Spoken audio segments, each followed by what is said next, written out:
சைரா, என் உயிரின் உயிரானவர்களே.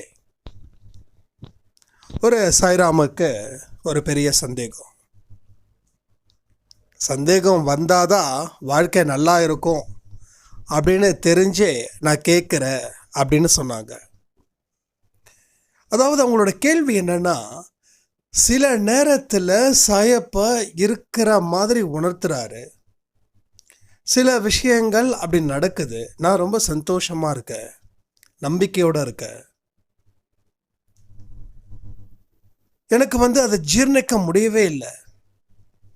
நம்ம சாயப்பா இருக்காரு, நம்ம கேட்டதை கொடுக்குறாரு, அதற்கு தகுந்த மாதிரியான நிறைய விஷயங்கள் நம்ம வாழ்க்கையில் நடக்குது. ஸோ நம்ம நினச்ச வாழ்க்கையை வாழ்ந்துட முடியும்னு நான் ரொம்ப சந்தோஷமாக இருந்தேன். பட் அதே மாதிரி எப்படி சந்தோஷமாக எப்படி நம்பிக்கையாக இருந்தேனோ அதுக்கு அப்படியே எதிர்த்துருவமாக அடுத்த நாளே நம்ப முடியாத அளவுக்கு ஒரு நெகட்டிவிட்டி. எனக்கு இது ஒன்றுமே புரியல, பெரிய ஷாக்காக இருக்கு. அது எப்படி ஒரு விஷயத்த இருக்குதுன்னு நம்புகிறோம், அதுக்கப்புறம் எப்படி அது இல்லைன்னு நாம் நம்புகிறோம். இது எல்லாமே எனக்கு நினச்சி பார்க்கும்போது எனக்கு உடம்பே வேர்க்குது. இப்பயும் இது இல்லையா அப்படின்ற அளவுக்கு நான் தள்ளப்படுறேன். ஸோ பாசிட்டிவாக நினைக்கும் போது என்னென்ன விஷயங்கள் பாசிட்டிவாக இருந்ததோ அதுக்கு தகுந்த மாதிரி நடந்ததோ, அதே மாதிரி அடுத்த நாளும் நெகட்டிவாக சில விஷயங்கள் நான் நினச்சதுக்கு எதிராக நடக்குது. அதே மாதிரியான சூழ்நிலைகளும் எனக்கு அப்படி இருக்குது. இதை நான் எப்படி எடுத்துக்கிறதுன்னு எனக்கு தெரியல. இதனால் நான் நிம்மதியை இழக்கிறேன். வாழ்க்கையை வெறுத்த மாதிரி ஒரு மனநிலை எனக்குள்ளே வருது. இதில் இருந்து நான் என்ன செய்கிறது, சாயப்பா என்ன சொல்கிறாரு அப்படின்றத நான் தெரிஞ்சுக்கிறது அப்படின்னு கேள்விகள் கேட்டிருந்தாங்க. இந்த மாதிரியான விஷயங்கள் உங்கள் வாழ்க்கையில் உங்கள் மனதில் இருந்துச்சுன்னா கமெண்ட் பண்ணுங்கள். ஏன்னா சந்தேகங்களை தீர்ப்பது முதல் வேலையாக இருக்கணும். அதுக்கப்புறம் தான் நம்ம வாழ்க்கையை ஆரம்பிக்கணும். சந்தேகத்தின் படியே நம்ம வாழ்க்கையை ஆரம்பிச்சிட்டா நாம் நினச்ச இடத்துக்கு நிச்சயமாக போக முடியாது. இது ஏன் நடக்குது, எப்படி நடக்குது?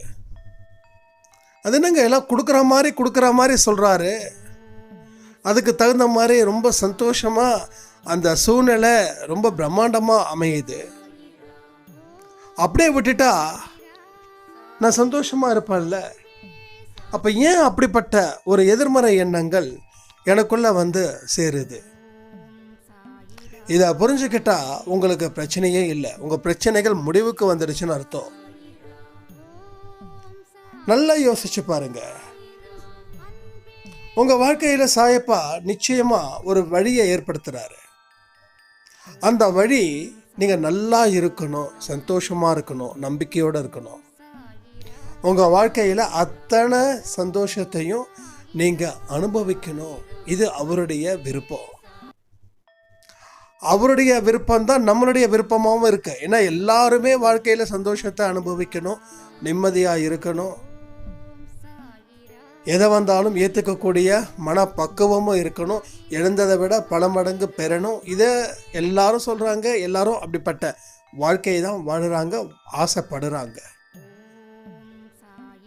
இப்போ ஏன் இந்த மாதிரி பாசிட்டிவாகவும் இருக்குது நெகட்டிவாகவும் இருக்குது அப்படின்னா, எந்த விஷயத்தை நீங்கள் தேடி அதை ஒரு கட்டமைப்பு செய்கிறீங்களோ அந்த கட்டமைப்பை அழிக்கிறதுக்குன்னு உங்களுடைய கர்மாக்களும் ப்ளஸ் மாயைகளும் உங்களையே சுற்றி வட்டம் போட்டுக்கிட்டே இருக்கும். இந்த வட்டம் போடும்போது இதை தாண்டி வராங்க பாருங்க, அவங்களுக்கு எந்த பாதிப்பும் இல்லை. ஆனால் அதுக்குள்ளே மாட்டிக்கிறாங்க பாருங்க, அவங்களுக்கு தான் பாதிப்புகள் அதிகமாக இருக்குது. இப்போ இந்த சாய்ராம் என்ன பண்ணாங்க, சாயப்பா இருப்பதை உணர்ற, நான் நினச்சதை நடக்கும்ன்றது நம்புகிறேன். எனக்கு அதுக்கு தகுந்த மாதிரியான சூழ்நிலைகள் இங்கே வருது. ஓகே, இது ஃபஸ்ட்டு பாயிண்ட்டுன்னா. ரெண்டாவது பாயிண்ட் என்ன சொல்கிறாங்க, எதிர்மறை எண்ணங்கள் வருது, என்னோட நினச்சதை நடத்தி முடிக்க முடியாத அளவுக்கு சில நெகட்டிவிட்டிஸ், அதுக்கு தகுந்த மாதிரியான சூழ்நிலைகள், அதுக்கு தகுந்த மாதிரியான மனிதர்கள் வரும்போது நான் பயப்படுறேன்னு சொல்கிறாங்க. அப்போ அந்த ரெண்டுத்துக்கும் கேப்பில் ஒரு விஷயம் என்ன அப்படின்னா, ஒருத்தன் வந்து அந்த கூட்டை கலைச்சி விட முயற்சி பண்ணிக்கிட்டே இருக்கான். அப்போது உங்களுடைய அந்த கட்டமைப்பு அப்படின்றது ரொம்ப தெளிவாக இல்லைன்னு அர்த்தம். உங்கள் கட்டமைப்பில் எப்படி இருக்குது, ரொம்ப அந்த அஸ்திவாரம் ஸ்ட்ராங்கு இல்லை, பில்டிங் ஸ்ட்ராங்கு இல்லை, செங்கல் ஸ்ட்ராங்கு இல்லை, சிமெண்ட் ஸ்ட்ராங்கு இல்லை, மணல் ஸ்ட்ராங்கு இல்லை. எல்லாமே ஒரு என்னமோ எடுத்து வச்சிங்க, மணலை வச்சிங்க, சிமெண்ட்டை வச்சிங்க, பூசுனீங்க, கட்டினீங்க அப்படின்ற மாதிரி ஆயிடுச்சு. ஒரு சின்ன மழைக்கு கூட அது தாங்கலை. ஒரு சின்ன மழைக்கே தாங்கலை அப்படின்னா பெரிய மழை அடித்தா நிச்சயமாக தாங்காது.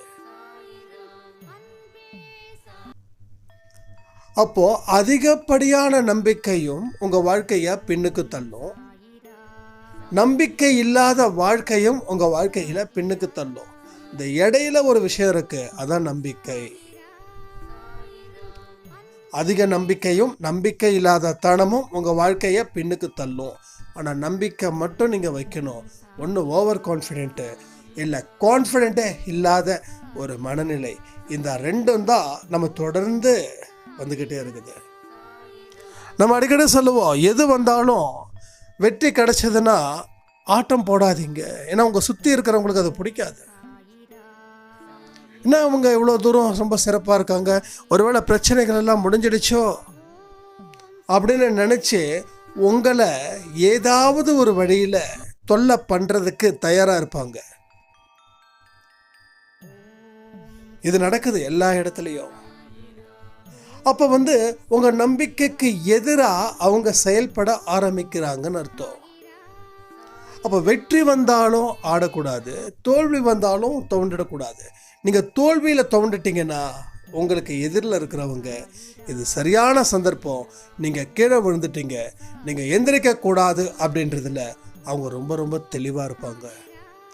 நீங்கள் மற்றவங்களுக்கு புரியாத புதிராக இருக்கணும், ஆனால் உங்களுக்கு புரிஞ்ச புதிராக இருக்கணும். மற்றவங்களை நீங்கள் கெஸ் பண்ணுற அளவுக்கு உங்கள் வாழ்க்கையில் எதையுமே அவங்களுக்கு அந்த இடத்தை கொடுக்காதீங்க. இவனை எதில் அடிக்கலாம் அப்படின்னு அவன் யோசிச்சுட்டே இருக்கட்டும். ஆனால் இவனை இதில் அடிக்கலாம் அப்படின்னு அவன் நினச்சிட்டான் அப்படின்னா உங்கள் நம்பிக்கையை அவன் கலைச்சிட்டான்னு அர்த்தம். இப்போ இந்த சாய்ராமோட கேள்வி பாருங்க, முதல்ல பக்கா பாசிட்டிவ். அப்போது இவங்க அந்த அதிகப்படியான சந்தோஷத்தை வெளியில் எல்லார்கிட்டையும் டம்பர் அடிச்சிருப்பாங்க.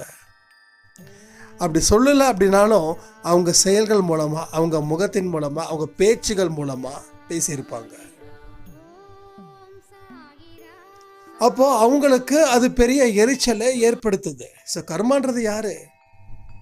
மனிதர்கள் மூலமாக தான் தடங்களை ஏற்படுத்த முடியும், மனிதர்கள் மூலமாக தான் வாழ்க்கையில் உயர்வை கொடுக்க முடியும். கர்மான்றது எதுவாக இருந்தாலும் ஒரு மனுஷன் மூலமாக இன்னொரு மனுஷனுக்கு நடக்கக்கூடிய விஷயம் தானே, அதில் மாற்றம் இல்லைல்ல. அப்போ இந்த ரெண்டு விஷயந்தான் உங்கள் வாழ்க்கையில் உங்களை புரட்டி போடுது. அப்போது நான் அடிக்கடி ஒரு விஷயத்த சொல்லியிருக்கேன்ல, எந்த விஷயமா இருந்தாலும் ரகசியம் உங்களுக்கும் கடவுளும் தாண்டி வேற எந்த மனுஷனுக்கிட்டையும் காட்டாதீங்க. வெற்றி அடைஞ்சதுக்கு அப்புறம் அது வெளிப்பட்டா பிரச்சனை இல்லை. ஆனால் வெற்றி அடைவதற்கு முன்னாடியே அதை நீங்கள் வெளிப்படுத்தக்கூடிய விதம் இருக்குது பாருங்க, அது உங்களுக்கு தோல்வியை மட்டும்தான் இங்கே கொடுக்குது. சில பேர் திருஷ்டின்றாங்க, வச்சுக்கோங்க. திருஷ்டி, ஆமாம், உண்மையில் உங்கள் வெற்றியை யாருக்கும் பார்த்து அதை சந்தோஷப்பட முடியல. நீ எல்லாம் டெவலப் ஆகுறியே, நானும் தான் அப்படி இருக்கேனே. அப்போ இந்த தாட்டை வச்சு தான் அவங்க உங்களுக்குள்ள ஒரு எதிர்மறை எண்ணத்தை உருவாக்க முயற்சி பண்ணுறாங்க. அவங்க ஜெயிக்கிறாங்க, நீங்கள் தோக்குறீங்க. அப்போ 2 நாள் நீங்கள் ஹாப்பியாக இருக்கீங்க, அடுத்த 2 வாரம் உங்கள் கண்களில் கண்ணீர் மட்டும்தான் இருக்கு. ஏன்னா நீங்கள் சந்தோஷமாக இருக்கிறது யாருக்கும் பிடிக்கல. ஒருவேளை நீங்கள் யோசிச்சு பாருங்களேன், இனிமே உங்களுடைய எந்த முறையான வெற்றியாக இருக்கட்டும், அதை தயவு செய்து வெளிக்காட்டாமல் இது கடவுள் கொடுத்தது, எனக்கு இதுக்கு சம்மந்தம் இல்லை அப்படின்னு சொல்லி கடவுளுக்கு மட்டும் நன்றிகளை செலுத்திக்கிட்டே இருங்களேன். அதுக்கப்புறம் வரக்கூடிய வெற்றி நான் சொன்ன மாதிரி அவங்களுக்கு தெரிஞ்சாதான் போகுது, தெரிஞ்சா தெரியட்டும். வெற்றி கிடைச்சிடுச்சுன்னா மறுபடியும் அழிக்க முயற்சி பண்ண மாட்டாங்க. ஏன்னா அவங்க அந்த டயர்டிலே அமைதியாயிடுவாங்க. ஆனால் கிடைக்கிறதுக்கு முன்னாடி அதை எந்த வகையில் அதை பாழாக்கணும்னு சொல்லி உங்களை சுற்றியும் ஒரு கூட்டம் நிச்சயமாக இருக்கும். இது உண்மையா பொய்யா யோசிச்சு பாருங்க. உங்கள் வாழ்நாட்களை கொஞ்சம் பின்னாடி திருப்பி போட்டிங்கன்னா உங்களுக்கு இந்த விஷயம் தெரியும். ஒன்றும் இல்லை, நாமளும் அந்த மாதிரி மனுஷங்க தான். நாமளும் சாயப்பாவை வழிபடுறதுக்கு முன்னாடி, ஆன்மீகத்தை தெரியறதுக்கு முன்னாடி நாம் சாதாரணமான மனுஷனாக இருந்து கடவுளை கும்பிடும்போது மற்றவங்களோட வெற்றி நம்ம கண்ணை நிச்சயமாக உறுத்தி இருக்கும். இப்போ நான் கமெண்ட்டில் கேட்டால் என்ன சொல்லுவீங்கன்னா, எப்படிலாம் ஒன்றும் என் கண்ணை உறுத்தலைன்னு தான் சொல்லுவீங்க. ஏன்னா நாம் இந்த இடத்துல பொய் சொல்லணும்னு இல்லை, நம்ம தான் மாறிட்டோமே நம்ம நினைக்கிறோம். ஆனால் நம்ம இல்லை, நமக்கு அந்த நினைப்பே இல்லைன்னு நம்ம நினைக்கிறோம். நமக்கு அந்த நினைப்பு இருந்துச்சு, நாம் இப்போ மாறிட்டோம். எல்லாருக்கும் அந்த கமெண்ட், நான் சில நேரத்தில் யோசிப்பேன், என்ன இவங்க இப்படி கமெண்ட் பண்ணுறாங்க அப்படின்னு. ஏன்னா நம்ம மனசு என்னைக்கு ப்ராட் மைண்டாக இருந்தால் நமக்கு இந்த பிரச்சனை வந்திருக்காது. ரெண்டாவது, நம்ம சுற்றியும் இந்த பிரச்சனை நடந்திருக்காது. இன்னைக்கு ஒரு துன்பத்தில் நாம் இருக்கிறோம் அப்படின்னா அந்த துன்பத்தை வேற எவனுக்கோ ஒருத்தவனுக்கு கொடுத்ததால வந்த பாவம், அதை தான் நாம் இங்கே அனுபவிச்சுட்டு இருக்கோம். ஸோ ஒரு நாள் நான் சச்சரிதம் படிக்கும்போது நான் கேட்டேன் கமெண்ட்டில், சச்சரிதம் படிக்கும்போது உங்கள் எண்ணங்கள் எப்படி இருக்குதுன்னா, எல்லாரும் சொல்லக்கூடிய ஒரு வார்த்தை ஒன்றே ஒன்று தான் சொன்னாங்க, சச்சரிதம் படிக்கும்போது எனக்கு முழு அளவில் நான் சாயப்பாவுடனே நான் இருக்கிறேன் அப்படின்னு. ஆனால் சச்சரித்தை படித்ததில் என்னென்ன விஷயங்களை நீங்கள் தெரிஞ்சுக்கிட்டீங்கன்னா அது 10 பேர் மட்டும்தான் அந்த கமெண்ட் பண்ணுறாங்க, மீதி யாரும் கமெண்ட் பண்ணவே இல்லை.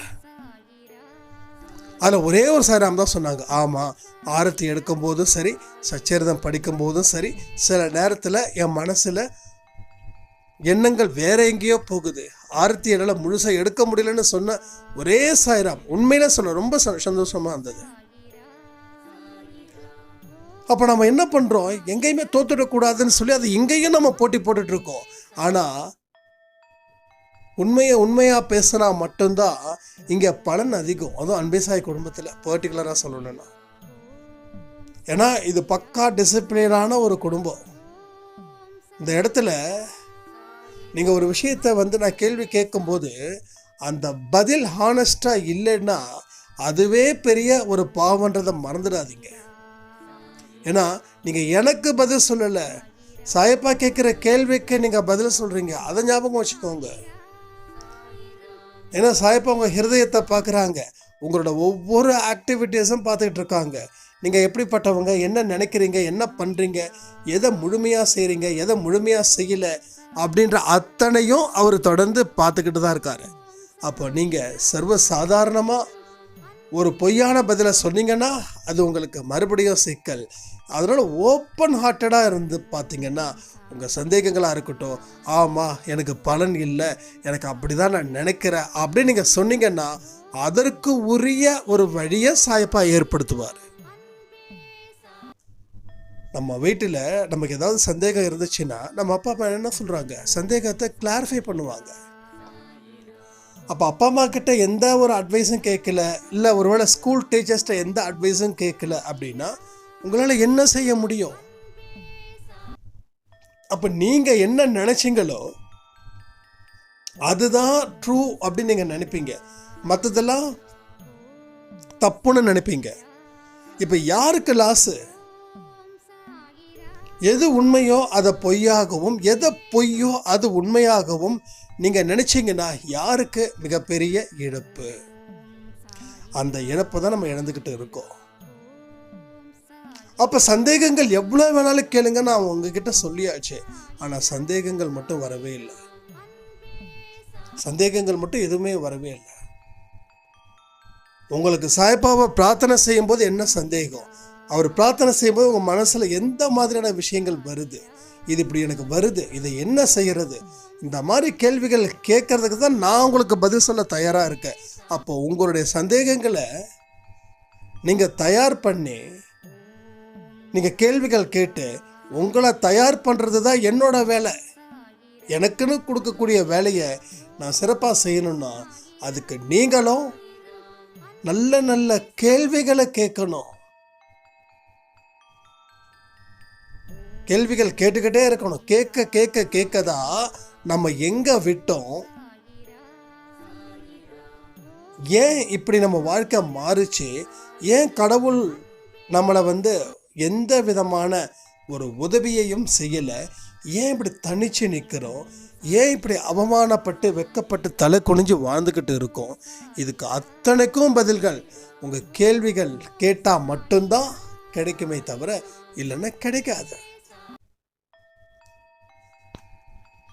ஸோ தொடர்ந்து நமக்கு இந்த மாதிரியான விஷயங்கள் வருது, ஒரு நாள் பாசிட்டிவ் ஒரு நாள் நெகட்டிவ்னா அதுக்கு காரணம் நம்பர் 1 இந்த ஒரு விஷயம். உங்கள் வெற்றியை நீங்கள் பல பேர்கிட்ட சொல்லி அவங்க உங்களை அந்த வெற்றி என்ன பண்ணுறாங்க, குழி தோண்டி அதை புதைச்சி அதை மேலே காங்கிரீட்டை போட்டு மூடிடுறாங்க. உங்கள் வெற்றி கடைசி வரைக்கும் பெறாமலே போயிடுறீங்க. இது பாயிண்ட் 1. இந்த வேலை உங்களுக்கு இருக்குதான்னு பாருங்க. பாயிண்ட் நம்பர் 2 இது 2 வச்சுக்கலாம். இதனாலையும் உங்களுக்கு இந்த மாதிரியான நெகட்டிவிட்டி வரலாம். அதாவது சாயப்பா எதை உணர்த்துறாரு, உங்களுடைய விருப்பம் அவருடைய விருப்பமா, இது ரொம்ப இம்பார்ட்டன்ட். இப்போ நீங்க ஒரு முடிவு எடுக்கிறீங்கன்னா உங்களால பாதிக்கப்படுறது யாரு, எத்தனை பேர்,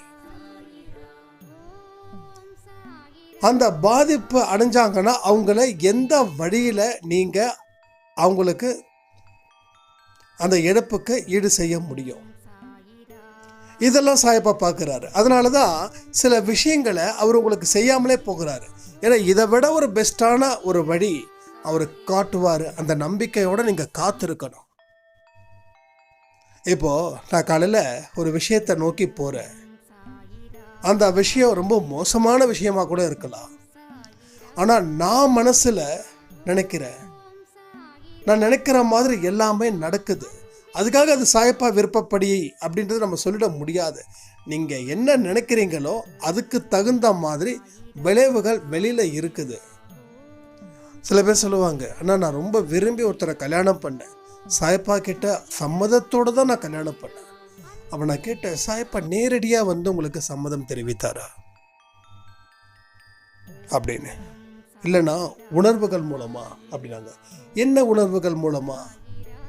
அவங்க சொல்லக்கூடிய காரணம் என்னென்னமோ இருக்குது. இது ஒருத்தவங்க 2 பேரும் இல்லை, பல பேர் சொன்னாங்க. ஸோ நான் ஒரு விஷயத்தை கேட்குறேன், சாயப்பாவோட சம்மதத்தின் பேரில் ஒரு விஷயம் நடந்துச்சுன்னா அது எப்படி தோல்வியில் முடியும்? இதுக்கு என்ன பதில் சொல்ல முடியும்? அப்போ சாயப்பா சம்மதம் தெரிவித்ததா நீங்க அது மாதிரி ஒரு சூழ்நிலையை உருவாக்குனீங்க, அதன்படி நடந்தது. அது நீங்க சாயப்பா உங்களோட விருப்பத்தின்படி அது நடந்து தீரணுன்றதுக்காக நீங்க சாயப்பா மேல பழியை தூக்கி போட்டுட்டீங்க. அப்போ அவருடைய விருப்பத்தின் படி தான் இது நடந்துச்சுன்னா நிச்சயமா அது தோல்வியில் முடியாது. சரி, கர்மா அது இது சொல்லி அப்படிப்பட்ட ஒரு விஷயங்கள் நடந்தால் கூட அடுத்த ஒரு தோல்வி மறுபடியும் வெற்றியா மாறும். என் வாழ்க்கையில் உங்களுக்கு நிறைய தெரியும், நான் எப்படிப்பட்ட வாழ்க்கையில் எவ்வளோ ஸ்ட்ரகிள் ஆனேன், என்னென்னலாம் லாஸ் அப்படின்னா உங்களுக்கு நல்லாவே தெரியும். ஏன்னா என்னதான் நான் உதாரணத்துக்கு சொன்னாதான் அந்த உண்மைகளை தேங்காவை உடைக்கிற மாதிரி உடைக்க முடியும். இப்போ எனக்கு வாழ்க்கையில் தோல்வி 2 தோல்வி வந்துச்சு, அது உங்களுக்கு நல்லாவே தெரியும். பெரிய தோல்வி, பெரிய இழப்பு. அதை நான் டீட்டெயிலாக பேச விரும்பலை, ஏன்னா பழசை மறந்துட்டேன். ஆனால் அந்த அனுபவத்தை உங்ககிட்ட சொல்லணும். அப்போ தோல்விகள் வந்தாலும் என்னுடைய எந்த ஒரு திறமையும் எந்த ஒரு ஆசீர்வாதமோ அழிக்கப்படவோ இல்லை அதை இல்லாமல் ஆக்கவோ சாயப்பா செய்யலை. ஸோ தோல்விகள் வந்தாலும் அதில் தாண்டி என்னை வாழ வைக்கிறாரு. அப்போது எனக்கு தோல்விகள்னு நான் நினச்சாதான் எனக்கு தோல்வி. ஆனால் அந்த தோல்விகள் மூலமாக நான் வாழ்க்கையை இழக்கலை. அந்த தோல்விகள் மூலமாக அடுத்த கட்ட வாழ்க்கையை சிறப்பாக வாழ்ந்துக்கிட்டு இருக்கேன். புரியுதா உங்களுக்கு? அப்போது சாயப்பாவோட ஆசீர்வாதத்தின்படி என்னோட வாழ்க்கை இருக்குது அப்படின்னா, அப்போ கர்மாக்கள் பெரிய தொல்லைகள் கொடுத்தாலும் அது மூலமாக நான் தோல்விகள் அடைந்தாலும் நான் அதோடு நான் முடியல. அடுத்த விஷயங்களை அவர் செஞ்சுக்கிட்டே தான் ஏதாவது ஒன்று பண்ணிக்கிட்டு தான் இருக்க வைக்கிறாரு. நான் என்னை பற்றி பேசினா அது தற்பெருமையாக பேசிக்கிற மாதிரி போயிடுமன்றதுக்காக தான் நான் சில விஷயத்தை நான் ரொம்ப யோசித்து பேசுகிறேன். அப்போ சாயப்பாவோட ஆசீர்வாதத்தின்படி அவரோட முடிவின்படி உங்கள் வாழ்க்கையில் தோல்விகள் வந்தாலும் நீங்கள் தோக்க மாட்டீங்க. ஆனால் இங்கே பல பேருக்கு தோல்விகள் வந்தால் மறுபடியும் எந்திரிக்கவே முடியல. அவ்வளவும் முடிஞ்சிடுச்சுன்னா அப்போ அவரோட விருப்பத்தின்படி நீ செய்யலை, உன்னுடைய விருப்பத்தின்படி நீ எங்கே போய் விழுந்த? பாதாளத்தில் விழுந்த, அடி பலம் இல்லை எரிகிற நெருப்பில் விழுந்த, ஆளே இல்லாமல் போயிட்ட, எரிஞ்சு போயிட்ட. அப்போ இது அவருடைய விருப்பத்தின்படின்னு சொல்லி நீ உனக்கு தேவையானதை நிறைவேற்றிக்கிட்ட. அதில் உனக்கு தற்காலிக சந்தோஷம் கிடைச்சது.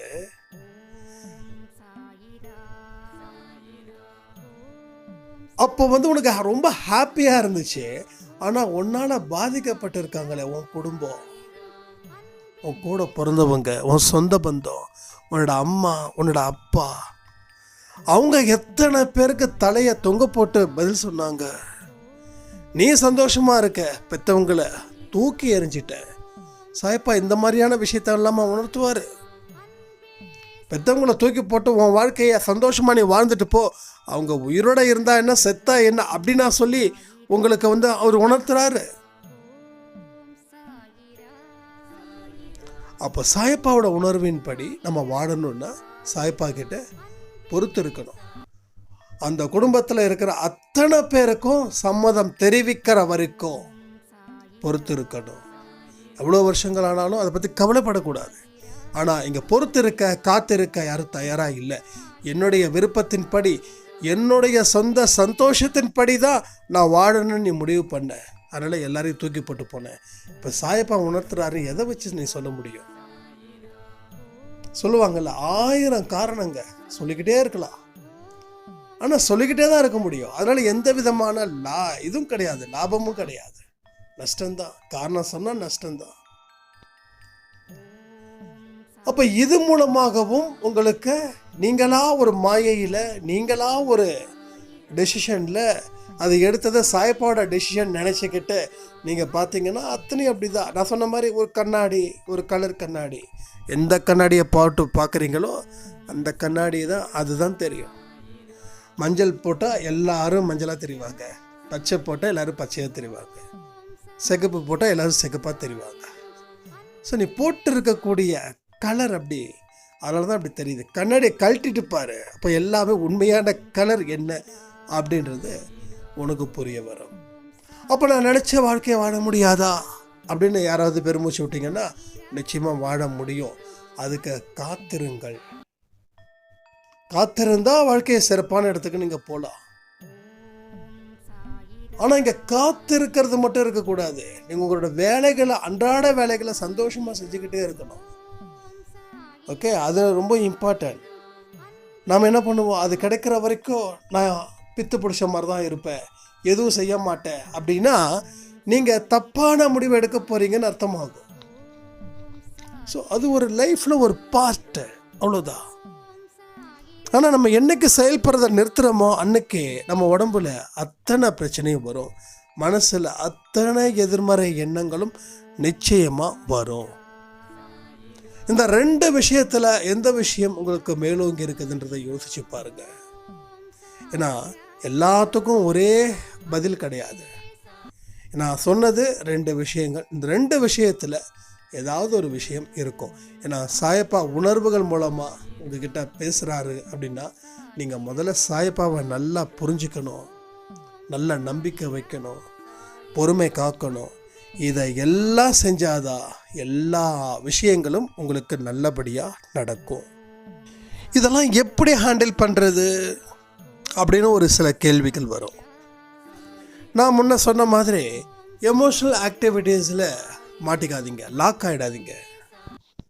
இங்கே பாருங்கள், இந்த உலகம் நீங்கள் சந்தோஷமாக இருக்கணும் அப்படின்றதுக்காக அனுப்பப்பட்டது.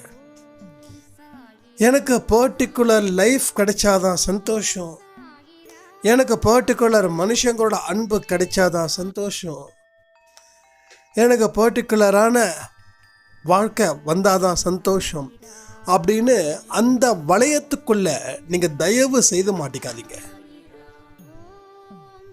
உங்களுக்கு என்ன திறமையாக செய்ய முடியுமோ அதை நீங்கள் திறமையாக மட்டும் செய்யுங்க.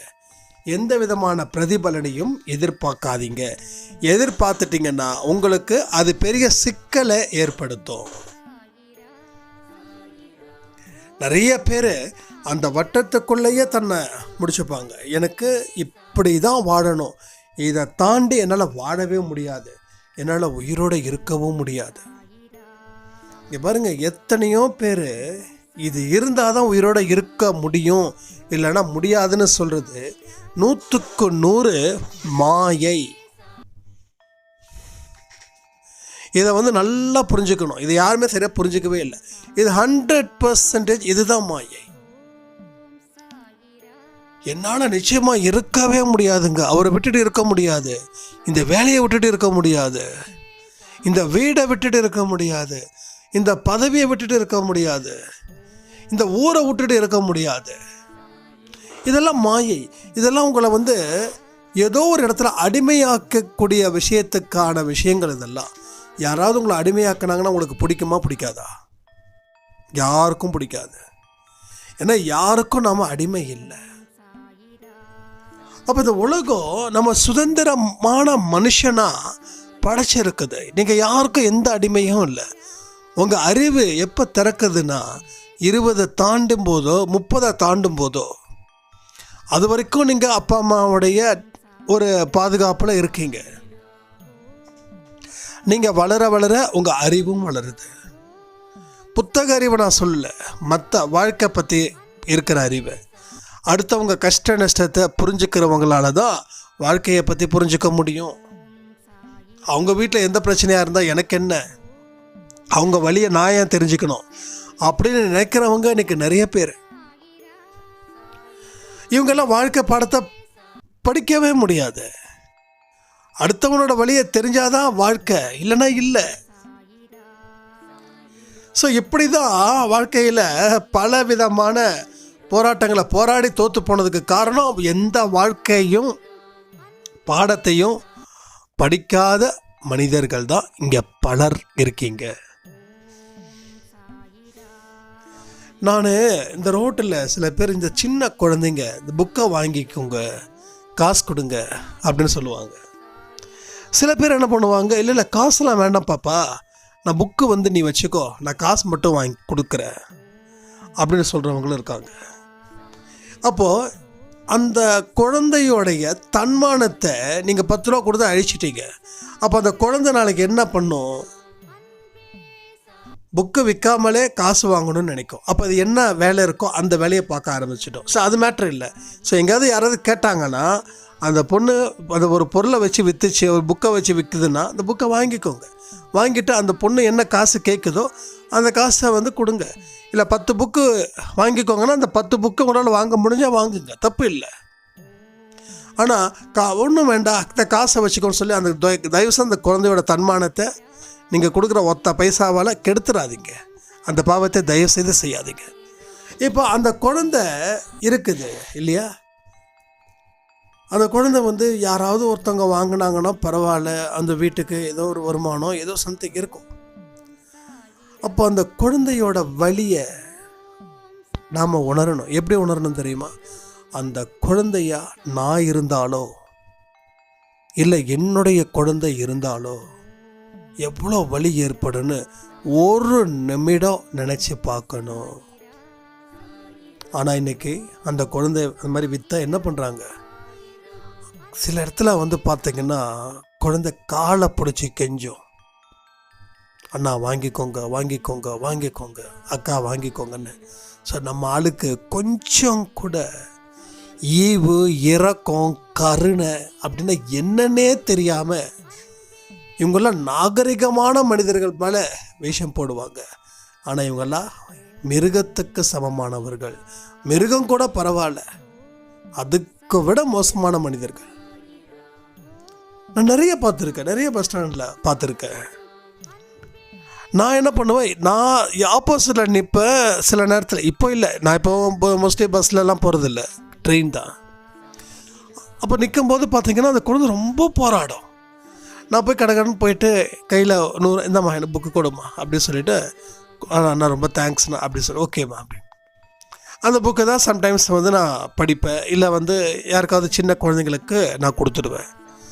எங்கே அந்த 50 ரூபாயில் என்ன பெருசாக நம்ம வீடு கட்டிட போகிறோம், வாழ்ந்துட போகிறோம். இப்போ அந்த குழந்தை காலை பிடிக்குதுன்னா அதே நம்ம குழந்தை காலை பிடிச்ச அதை நம்ம பார்த்தா நம்மளால் உயிரோடு இருக்க முடியும்? நிச்சயமாக முடியவே முடியாது. அப்போ அடுத்தவனோட வலியை உணர்வது தான் பாடம். ஆனால் அந்த பாடத்தை யாரும் உணர்வது இல்லை. ஏன்னா அது எனக்கு தேவையில்லாதது, எனக்கு அந்த நிலை வராதுன்னு அதை தாண்டி போனவங்க அதிகம். நம்மளால் எல்லாருக்கும் உதவி செஞ்சிட முடியாது, ஆனால் நம்மளால் யாருக்காவது ஒருத்தவங்களுக்காவது உதவி செய்ய முடியும் இல்லையா? அந்த ஒரு உதவி போதுமே. அதனால் முடிஞ்ச அளவுக்கு நீங்கள் செய்யுங்க. அப்படிங்களா அந்த உதவி கூட செய்ய முடியலையா, கடவுளே இந்த குழந்தைய காப்பாற்றுன்னு சொல்லி அந்த நேரத்தில் அந்த குழந்தைய பார்த்து கொஞ்சம் பிரார்த்தனை பண்ணுங்க, போதும். இதை ஏன் சொல்கிறேன்னா, எனக்கு அதெல்லாம் தேவையில்லை, எனக்கு நான் எதுக்கு அந்த குழந்தைய பார்த்து அது ஏன் குழந்தையா அப்படின்னு சொல்கிறது. இன்னொன்று, அந்த குழந்தையோட அம்மா அப்பாவை பொறுப்பில்லாமல் இருக்காங்க, எப்படி வளர்க்குறாங்க பாரு. இது பேச வேண்டிய நேரம் இல்லை, அந்த குழந்தைக்கு உதவி செய்ய வேண்டிய நேரம்.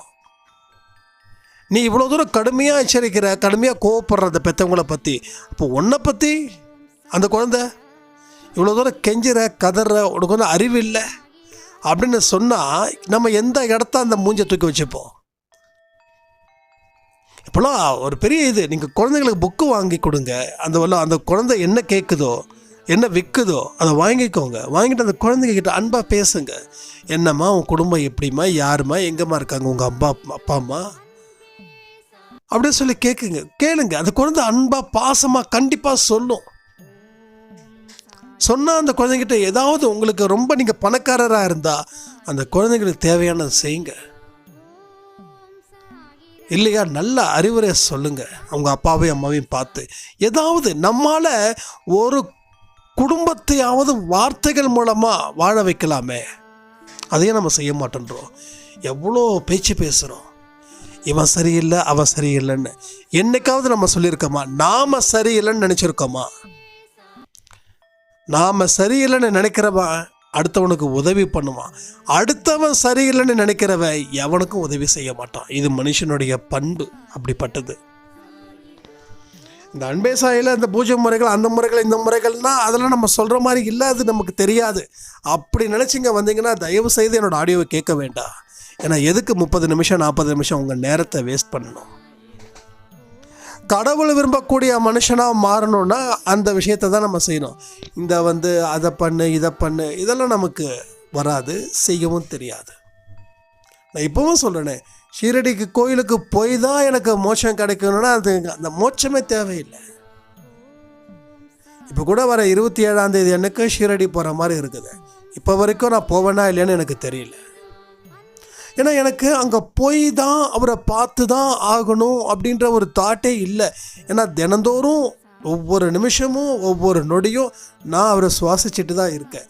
என்னோடய மூச்சு வெளியில் போகும்போதும் சரி, உள்ளே போகும்போதும் சரி, அவர் தான் இருக்கார். ஏன்னா ஒரு ட்ரெயின் ட்ரிப்பை போட்டோம், பெங்களூர் போயிட்டு பெங்களூர்லேருந்து கோபர்கான் போகலான்னு. அந்த ட்ரெயின் பெங்களூரே போகாது அப்படின்றாங்க. சாயப்பாவோட விருப்பத்தின்படி அந்த ட்ரெயின் பெங்களூர் போச்சுன்னா தான் நான் அந்த ட்ரெயினில் ஏறுவேன். இல்லை அவரு டேய் நீ வந்து 5 நாள் 6 நாளாக இது பண்ண வேண்டாம், நான் தான் உன் கூட இருக்கேன்ல, உனக்கு என்ன பிரச்சனை, ஒழுங்காக வேலையை பாரு அப்படின்னு சொல்கிறதுக்கு சமம். ஸோ இன்றைக்கி நைட்டு தான் நான் மறுபடியும் அந்த ட்ரெயின் அது போகுதா இல்லையான்னு கேட்டுட்டு, ஒருவேளை போகலைன்னா டிக்கெட்டை கேன்சல் பண்ணுறது. நான் சொல்லிட்டேன் சாயப்பா கிட்ட, இதை பாரு நான் வரதா வரலைன்னு எனக்கு தெரியல, ஆனால் அந்த ட்ரெயின் பெங்களூரில் போய் நின்று அங்கேருந்து நான் கோபர்கான் ட்ரெயினை பிடிக்கணும்னு பிளானு. இதை நான் சொல்லி தான் நான் புக் பண்ணது 2-3 மாதத்துக்கு முன்னாடி. இப்போ ட்ரெயின் அங்கே நிற்காதுன்னா உனக்கு நான் வரதுக்கு விருப்பம் இல்லைன்னு அர்த்தம். நீ அங்கே இருந்து கும்பிட வேண்டாம், நீ வீட்டில் இருந்தே கும்பிடுன்னு சொல்கிறதுக்கு நீ சொல்கிறேன்னு அர்த்தம். அது நான் வந்து உன்னோட விஷயத்தை நான் வந்து அவமோதிக்கிறேன். அவ்வளோதான், ரொம்ப சிம்பிள். அதுக்காக நான் ஷீரடி போகிறவங்கள குறை சொல்லலை. உங்களுக்கு அது திருப்தி வருதுன்னா நீங்கள் தாராளமாக போகலாம். ஏன்னா எனக்கு இருக்கக்கூடிய அந்த ஆன்ம சக்தி அண்டு நான் பல ஜென்மத்தில் இருந்த பதிவுகள் ஒவ்வொரு மனுஷனுக்கும் வித்தியாசப்படும்ல. ஸோ எத்தனையோ முனிவர்கள், எத்தனையோ ஞானிகள், எத்தனையோ நல்லவர்கள் கோயிலுக்கே போகவே மாட்டாங்க. ஏன்னா கோயிலில் போயின்னா அது தெய்வம் உள்ளே இருக்குது இதுக்கு அப்படின்னு.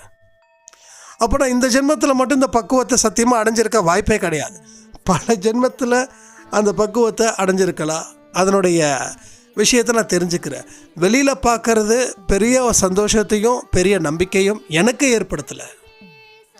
உள்ளுக்குள்ளே பார்க்கறது, உள்ளே ஏற்படுத்திக்கிறது தான் ஒரு பெரிய ஒரு ஆத்ம திருப்தின்னு சொல்கிறாங்க இல்லையா. ஆத்ம திருப்தினா ஆத்மா, அந்த ஆத்மா திருப்தி அடையுது. ஆத்மான்றது எங்கே இருக்குது? உடலுக்கு வெளியில் இல்லை, உடலுக்கு உள்ளே இருக்குது. ஆத்மா எங்கே இருக்குது? உள்ளே இருக்குது. அப்போ அது எங்கே திருப்தி அடையுதுன்னா உள்ளுக்குள்ளே நடக்கக்கூடிய விஷயத்தை பொறுத்து தான் அது திருப்தி அடையுது. அதனால தான் இங்கே யாராவது சில பேர்லாம் சொல்லுவாங்க, ஷீரடி போகிறதுக்கு எனக்கு கொடுத்து வைக்கல, அது பண்ணலை. அப்படிலாம் ஒன்றும் கிடையாது. சாயப்பா உங்களை ஏன் கூப்பிடலைன்னா, நீ வர வேண்டிய அவசியம் இல்லைம்மா, நான் உன் வீட்டில் தான் இருக்கேன், உன் மனசில் தான் இருக்கேன், உன் ஆத்மாவுக்குள்ளே நான் தான் அந்த ஆத்மாவாக இருக்கேன், அதனால் நீ வர வேண்டாம் போ அப்படின்ட்டாங்க. அதனால் நான் வரலை, நான் போகலை, எனக்கு பாக்கியம் இல்லை, நான் கொடுத்து வைக்கல அப்படிலாம் தயவு செய்து நினைக்காதீங்க. ஏன்னா நம்ம சாயப்பா அப்படிலாம் இது பண்ண மாட்டார். ஒவ்வொருத்தவங்களுடைய வேலைகள் எப்படிப்பட்டது, பொருளாதாரம் எப்படிப்பட்டது, 5 நாள் அவங்க வந்து அந்த வேலை செய்யாமல் கோயிலுக்கு வந்தால் அவங்க வருமானம் எந்த அளவுக்கு பாதிக்கப்படும், இதை எல்லாமே அவருக்கு தெரிஞ்சிருக்கும். தெரியாமலாம் இருக்காது. ஸோ கடனை வாங்கிட்டு போகக்கூடாது. கடன் வாங்கிட்டு யாரும் ஷீரடிக்கு போகக்கூடாது. நல்லா கேட்டுக்கோங்க, சாய்பா சொன்னது தான். கடன் வாங்கி எனக்கு பூஜை பண்ணுறதோ என்னை வந்து பார்க்க வருவதோ வேண்டாம். அந்த விஷயத்தை நீங்கள் செய்யவே கூடாது. ஆனால் இதுக்கு முன்னாடி நான் பண்ணியிருக்கேன், என்ன பண்ணுறதுன்னா ஓகே நோ ப்ராப்ளம். இல்லைனா இப்போ நான் ஏற்பாடு பண்ணிட்டேன்னா அப்போ கேன்சல் பண்ண, இல்லை வேண்டாம் நீங்கள் போங்க, இனிமே அது மாதிரி செய்யாதீர்கள், அவ்வளோதான். உங்களுக்கு இங்கே போனால் உங்கள் ஆத்மா திருப்தி அடையுதுன்னா நீங்கள் இன்னமும் அந்த ஆத்மாவை பக்குவப்படுத்துவதற்கு சில விஷயங்கள் தேவைப்படுது. நான் போகிறது தப்புன்னு சொல்லலை, போகிறது நல்லதுன்னு சொல்லலை, உங்கள் திருப்தியை பொறுத்து அது மாறுதுன்னு சொல்கிறேன். எனக்கு வந்து ரோஸ்ட்டு பிடிக்கும், இட்லி பிடிக்குன்றதுக்காக எல்லாருக்கும் அதான் பிடிக்கும்னு சொல்ல முடியாது. சில பேருக்கு பொங்கல் பிடிக்கும், சில பேருக்கு பரோட்டா பிடிக்கும், சில பேருக்கு பூரி பிடிக்கும், சில பேருக்கு சப்பாத்தி பிடிக்கும். இல்லை எனக்கு என்ன திருப்தி, எனக்கு ரோஸ்ட்டை சாப்பிட்டா எனக்கு திருப்தி, உங்களுக்கு பரோட்டா சாப்பிட்டா திருப்தி. ஸோ அதுவும் வைத்துக்கொள்ள போகுது, இதுவும் வைத்துக்கொள்ள போகுது. ஸோ நீங்கள் ஷீரடிக்கு போயிட்டு வந்தால் அது திருப்தி. எனக்கு வீட்டுக்குள்ளே நான் ஷீரடி மாதிரி சாயப்பா வச்சுருக்கேன், எனக்கு அது திருப்தி. அப்போ இங்கே இருக்கிறத விட எனக்கு அங்கே போயிட்டு அவ்வளோ தூரம் போயிட்டு அங்கே போய் சாமியை கும்பிடுன்றதுல திருப்தி இருக்குதா இல்லைன்னு எனக்கு தெரியாது. பட் அவருடைய விருப்பம் என்னவோ அப்படி நான் செய்யணும்னு நினைக்கிறேன். அப்போ அந்த ட்ரெயின் அங்கே நிற்குது அப்படின்னா கன்ஃபார்மாக நம்ம போவோம், அங்கே நிற்கலை அப்படின்னா கன்ஃபார்மாக நம்ம போக மாட்டோம். இது சாயப்பா என்ன முடியும்? ஏன்னா அந்த போகிற ட்ரெயின் தான், ரெகுலராக அந்த ட்ரெயின் வந்து போயிட்டு தான் இருக்கும், போகாமலாம் இல்லை. அந்த ட்ரெயின் ரெகுலராக போகும். ஆனால் கொஞ்ச நாளாக வந்து அந்த பெங்களூருக்கு வந்து அது போகலை. ஸோ இப்படி தான் நான் சாயப்பாவோட உணர்வுகளை நான் புரிஞ்சுக்கிறேன். ஸோ நல்லா புரிஞ்சுக்கோங்க, இந்த ஆடியோ ரொம்ப முக்கியமானது. 3 விஷயத்த பேசியிருக்கோம். சாயப்பா இருக்கிற மாதிரி உணர்த்துறாரு, மறுபடியும் இல்லாத மாதிரி உணர்த்துறாரு. அதுக்கு காரணம் 2, இப்படியா அப்படியான்னு சொல்லியிருக்கோம். அதில் உங்களுடைய இதுக்கு முன்னாடி நடந்த விஷயத்தை வச்சு நீங்கள் கம்பேர் பண்ணிக்கோங்க. 3வது வலியை பற்றி, அந்த பாப்பா, குழந்தை, பஸ் ஸ்டாண்டு, புக்கு, இது நமக்கு நடக்காதுன்னு மட்டும் நினச்சிடாதீங்க. எது எதெல்லாம் நம்ம அலட்சியப்படுத்துகிறோமோ அது நம்மளை வந்து தாக்கும் என்ற ஒரு விதி இருக்குது. அதனால் ரொம்ப கேர்ஃபுல்லாக இருங்க. அடுத்தது சாய்பாவோட உணர்வுகள். அதாவது கோயிலுக்கு கடன் வாங்கி எங்கேயும் போகக்கூடாது, வரக்கூடாதுன்றது அவருடைய விருப்பம்.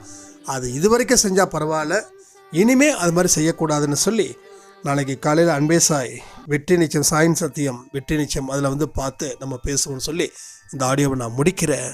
ஜெய் சாய்ராம். ஓம் சாயிராம்.